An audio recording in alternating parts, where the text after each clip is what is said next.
Here's a bit of Christmas cheer. 1981 HJ47. She's a doozy. Still rocking the 2H, always has been. Still got the 4-speed. Few little updates, few mods and cons. There's a turbo under that bonnet. There's disc brakes at the front. And the current owner, Campbell, he's had it for a few years. It's not the first time we've seen it rocking here at Christmas with a few sprinkles on it. And he's done a bit to it. It came, if you notice the length of it, it's a bit longer than your normal one.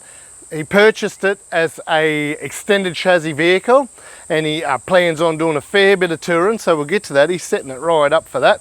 Plans on doing some touring.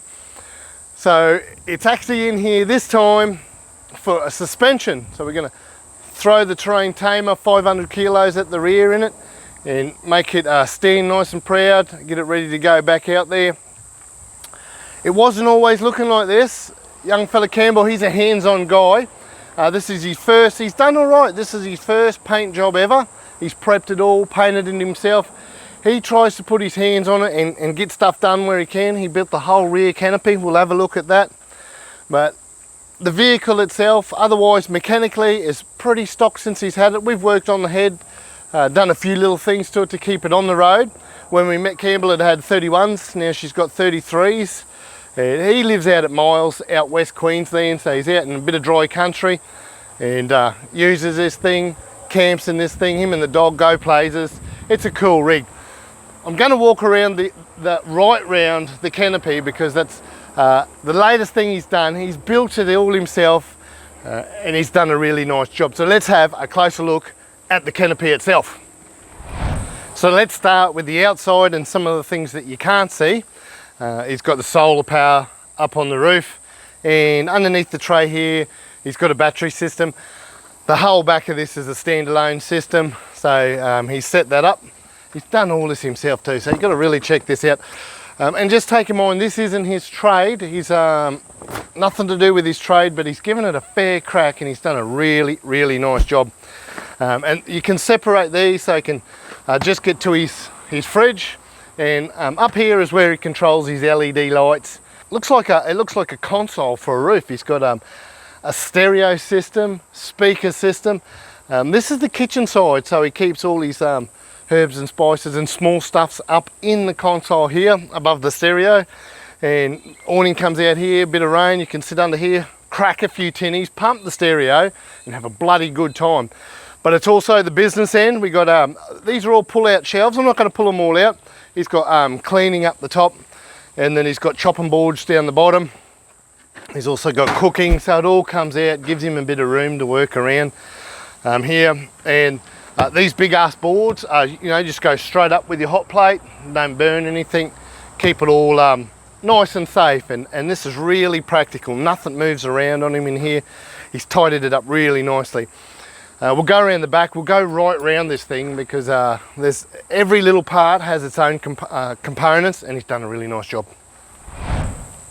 Compartment, what's under compartment door number 1? So this is where he keeps the bin bag. The bin bag's using the same material, and his gas. Now this bin bag, everything's been custom made. Now Campbell, the owner of this car, already owned this old school canvas. They had a pop top caravan. And this was part of what was left and what was in his family. So he's taking the fabric, good old school stuff, good quality. He's taken the fabric to an upholsterer and they've made him all this. The actual bag just is on a slide so you can empty. You don't have to dig around in there to get your rubbish out. He's thought of things ahead.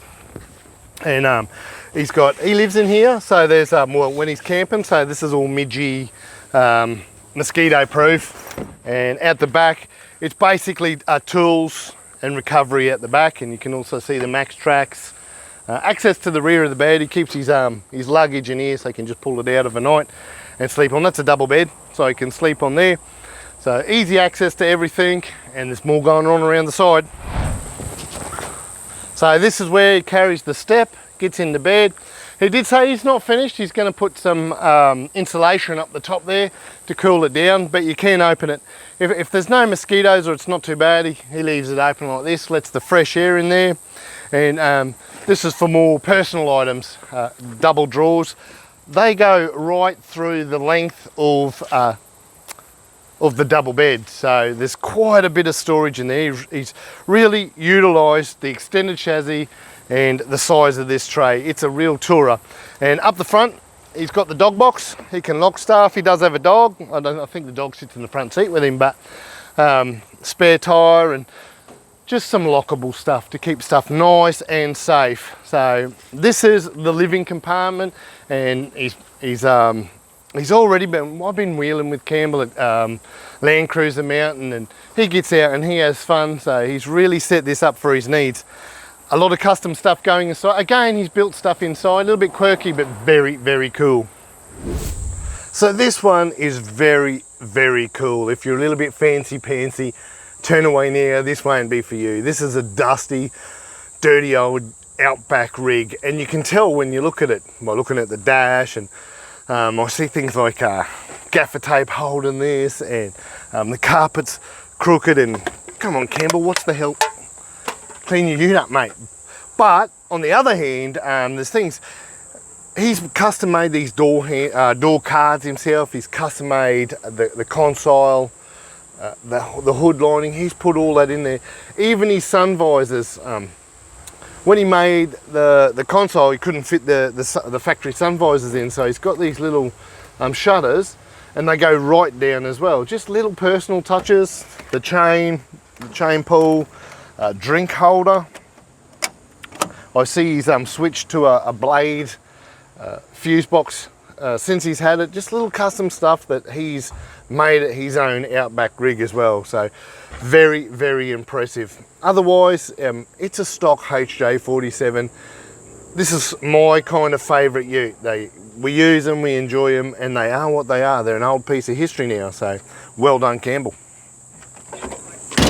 So this one's been a long-term rig with us. We've known this rig for many years now, and it's been great watching it unfold and being customised to the way that the customer requires it. And he's still got so many more plans for it. So I hope you enjoy this walk around as much as we enjoy having this vehicle here.